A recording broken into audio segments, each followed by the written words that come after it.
Hey, good morning, everyone, on this first day of the new year.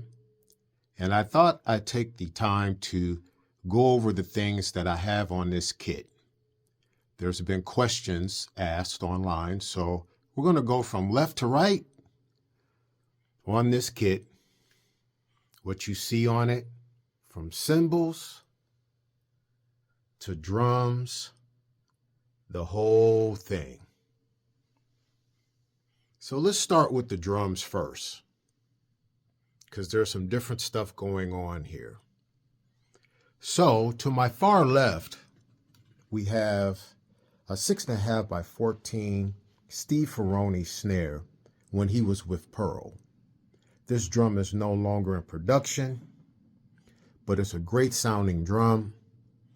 And I use a Remo black suede Emperor on it to get that really low fat sound when I'm doing my dub funk thing. That's very nice, very cool. I also have electronic pad, which is connected into my DTX 900 module by Yamaha. I'll get into that later. We have right here a snare drum that was custom made to my specifications for me from a company called Kelly Drums. Man, these guys really know what they're doing. The shell is ultra thin, maple, American hard rock maple, really solid drum using the Trick throw off, which I really like. I really prefer this throw off over many other ones that I've used over the years on drums. Moving on to the rest of the kit, I'm using a DW Design acrylic drum set. And the thing I like about these acrylic shells is how ultra thin they are. Opposed to some of the other manufacturers out there, these seamless shells are only 5mm thickness. So you get a lot of resonance. And even though I have a lot of moon gel and stuff like that on these drums, I get a lot of tone out of these drums. It's just fantastic how much tone you could get out of them.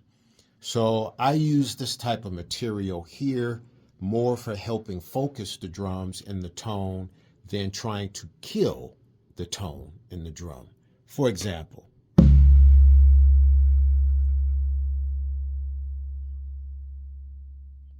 very long sustain, nice tone, even down to the 10-inch drum. Very controlled, more focus. It tightens the sound. So with these type of shells, with how thin they are, you could definitely get sustain, tone that's not being killed by the substance being put on the heads. All the heads you see on this kit are Remo. These are the Remo color tone Emperors, top and bottom on the drums in red. They make all types of colors: yellow, pink, purple, smoke, which looks black. You name it, go to their website or go to your favorite online store or music store where you live, and I'm sure they'll have some of those heads there for you to try out. Now let's move on to the cymbals.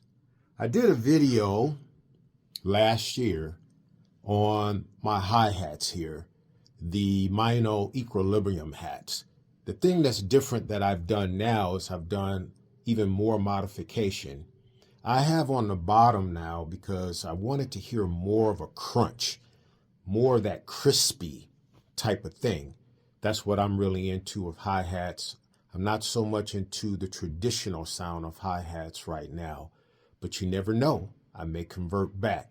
But on the bottom of here is actually now a Sabian leopard bottom, which is an extra heavy, bottom cymbal. It has 2 holes on the bottom of it. So when you listen to these, it's really crispy. The chick is really pronounced. and I have the Penge shaker on top of it, which is adding to the crispiness in the sound of what you hear.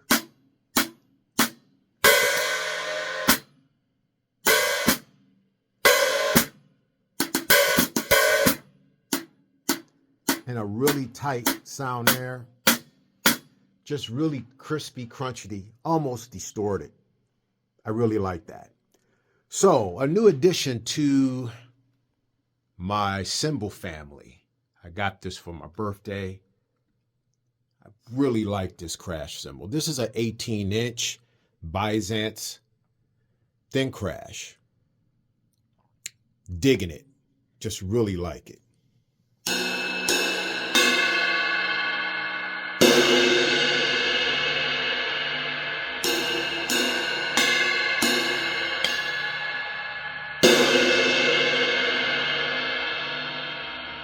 Okay, then the next one in line is a 20-inch extra thin hammered crash in the Byzance line. I dig this one. These cymbals work really well together, these two crashes. But check this out. You can almost ride on it.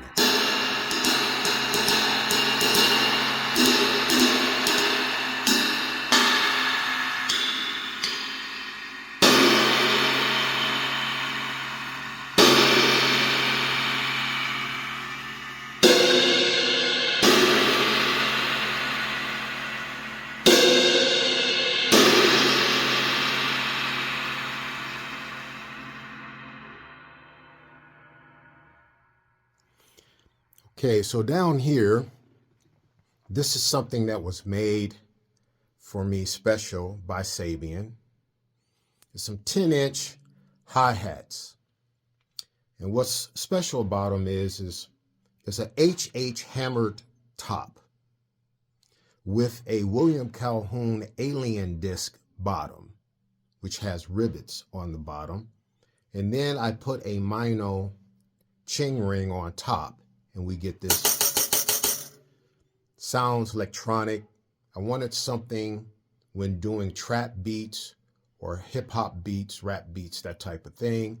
I wanted something that sounded very drum machine-ish. And that does the trick. Over here, we have a 12-inch classic custom trash splash with a 8-inch AAX splash on top of it.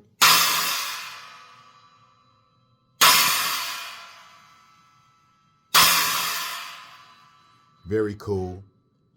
This is a new addition to my cymbal family as well. We have a pure alloy trash china, 12-inch, and on the bottom, it's just a classic custom trash splash. And I go for it being very staccato, so I tighten the wing nut pretty tight.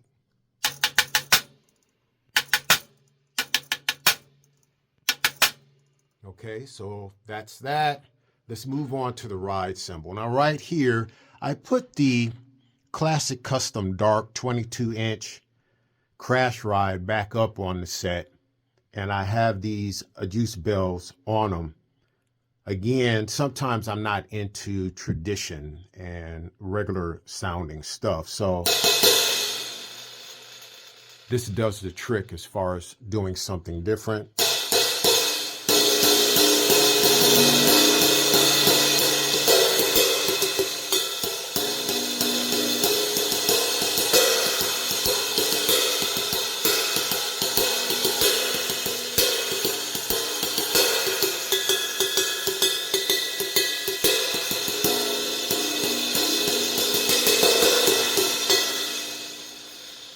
So some people may dig that type of thing. I really like it, especially when you're doing some different type of rap beat or maybe something that hasn't been classified under a style yet. So right here, I have the classic custom dark Stax 12-inch. that I use as a hi-hat over here because I have this 14 snare right here that's really detuned. So again, it really adds to the sound, that crispiness. Really cool. I dig that. Have the ching ring on there as well. So let's move on. Right here is something that is probably one of the most controversial cymbals that you could purchase or buy right now. A lot of people feel that it's a fad, that it's going to go away. They're tired of hearing it. But the thing is, I haven't heard people say they're tired of hearing that clap sound being produced by electronic drum machines for decades now. So as soon as they came out with a way for you, in my opinion, to create this organically, now everybody's not digging it so much and want to hear it go away. But I say, hearing that slap sound to me and creating it without having to hit electronic pad, I'm down with it.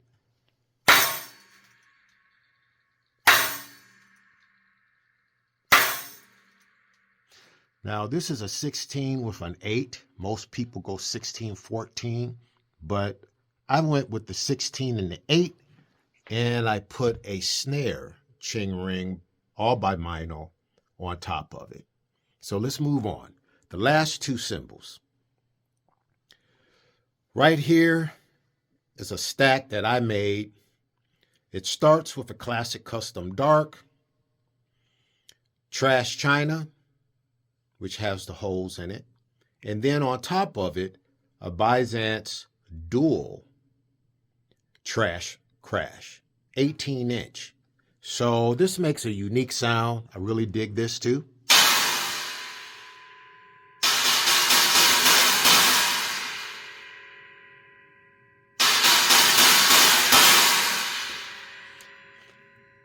I use that one when, say, you're riding, doing certain beats, and you want to just play like eighth notes. It really opens things up.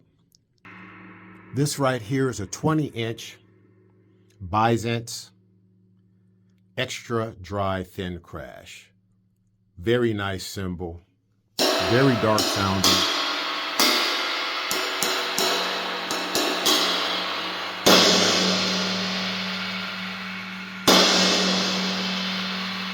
You could hear that heat coming off that cymbal, man. Very dark, very trashy.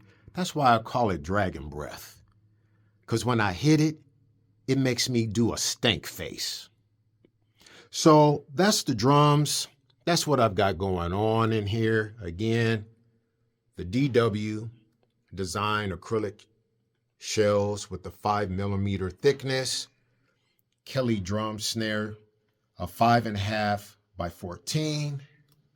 The Steve Ferroni snare by Pearl, they no longer make it, but you can get that snare drum made by Gretsch now because he switched over to Gretsch drums some years ago, and then they ended up making the snare drum. Don't know which one sounds better. I hear a lot of controversy about that. Some people prefer the Pearl one, some people prefer the Gretsch one, but either way, I'm sure both are outstanding sounding drums. So anyway, that's it for a rundown, and I'll see you soon.